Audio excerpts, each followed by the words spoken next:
இன்றைய இதமான காலை தென்றலில் அனைத்து அன்பு உள்ளங்களுக்கும் என் இனிய காலை வணக்கம். இன்று ஒரு குறள், அதிகாரம் 16, பொறை உடைமை. குறள் எண் 152. பொறுத்தல் இறப்பினை என்றும் அதனை மறத்தல் அதனினும் நன்று. தெய்வப்புலவர் திருவள்ளுவர் பிறர் செய்த குற்றத்தினை எப்போதும் பொறுத்து கொள்ள வேண்டும், அக்குற்றத்தினை மறந்து விடுதல் அப்பொறுத்தலை விட சிறந்ததாகும் என்கிறார்.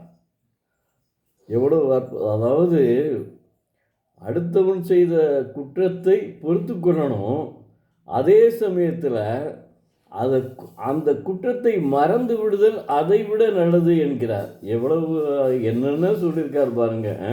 ஒரு மக்களுக்கு எவ்வளவு அறிவுரை கூறியிருக்கிறார். இதில் இருந்தே திருவள்ளுவரினுடைய பெருமையை நாம் உணர முடியும். ஒவ்வொன்றையும் பாருங்கள், எந்த குறள் எந்த அதிகாரத்தை எடுத்தாலும் அதில் அற்புதமான கருத்துக்கள் பதிவு பண்ணியிருக்கிறார்.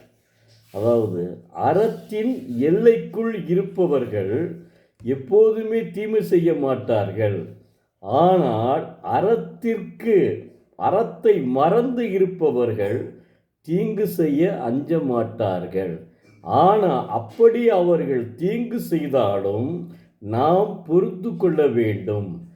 பொறுத்து கொள்ளுவதோடு நாம் அவருக்கு அந்த குற்றத்தை மறந்துவிட வேண்டும். அந்த தவறை நமக்கு செய்த குற்றத்தை மறந்துவிட வேண்டும். அப்படி மறக்காவிடில் நாம் அவரை என்றைக்காவது ஒரு நாள் பழிக்கு பழி வாங்க வேண்டும் என்ற ஒரு எண்ணம் சிறிதாவது இருக்கும். அது இருக்கக்கூடாது. அதனால்தான் நாம் அது எண்ணத்தை மறந்து விட வேண்டும். அதனால்தான் அவர் திருவள்ளுவர் அப்படி சொல்கிறாரு. அதுபடி நம்ம நடந்துடுவோம், அது நல்லதாகவே முடியுங்க. அப்படி செஞ்சிட்டோம்னா அது நல்லதாகவே இருக்கும். எவ்வளோ அற்புதமாக சொல்லியிருக்காரு பாருங்க. அதாவது ஒருவனை பழிக்கு பழி வாங்கக்கூடாது, இன்னா செய்தாரை ஒருத்தல் அவர்னான நன்மையும் செய்துவிட. அதனுடைய தத்துவம் தான் இதுவும்.